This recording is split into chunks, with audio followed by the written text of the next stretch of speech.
ерунда. Жана кыргыздар андан миңин ойлоп табат. Но не ерунда то, что Сиабека бизге анан кесепети тийди.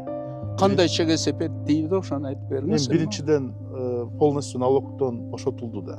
Экинчиден мына жанагы российский таможня. Да, мен сразу жооп берейин. Налогтон бошотулду, бирок они не вели Кыргызстанда никакой хозяйственной деятельности, поэтому алар эч кандай утуш тапкан жок. Жок, руданы алып кетти. Это другой вопрос. Кайсы руданы алып барды? Мына российский таможнядан обход кылабыз деп швейцарский частный самолетко руданы. Да, бул өзүнчө маселе, муну айтып берем мен азыр.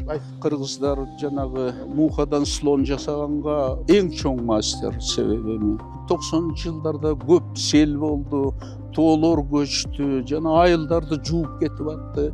Ошондо эле Россиянын инфляциясы рубль. Ошол ал кезде ай сайын 100%, а жыл сайын 1000%. Анан эми кыргыздар ойлойт баары эле биздерге кыргыздарга ушундай баары асмандан түшө калат деп. Бирок бекер эчтеке жок. Асмандан эчтеке түшпөйт. Ошон үчүн ойлодук, сом печатать этиш керек. Кайсы жерде? Ельцинге барып суранамбыз, бизге сом печатать. Ельцин эмне дейт эле?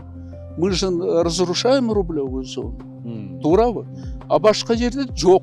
Кайсы жерден печатать этебиз? Ошондуктан Лондонго сүйлөштүк, баарын эсеп кыйсабын жасап, анан барып Лондондо монетный дворго сүйлөшсөк, алар айтышты ушундай 3-4 фунт стерлинг. Ошондой фунт стерлинг деди. А фунт стерлинг доллардан кымбат. Фунт стерлинг табыш керек, кантип табабыз? Ошо СССР ураганда биздин бактыбызга 1,5 тонна алтын калыптыр. Ал тазаланган эмес. Себеби тазалаганын Красноярскиде өткөзүшү да. Советтер Союзу эмес, мен Кыргыздын биринчи президенти жасаткам ошо. Карабалтага кийин өзүбүздүн Афинаш болсун деп. 1 цент жок бизде Кыргызстанда ошол кезде. Айлык бергенге акча жок. Россия бербей калган. Россия бүт айлык жана 25% Турдакын Усвалевич герой. Ал барып алып келип турчу. А кишини ошон үчүн даңазалап мен биринчи кыргыздын баатырын бербедим ошол кишиге. Эмгегин баалап. Ал кезде жок.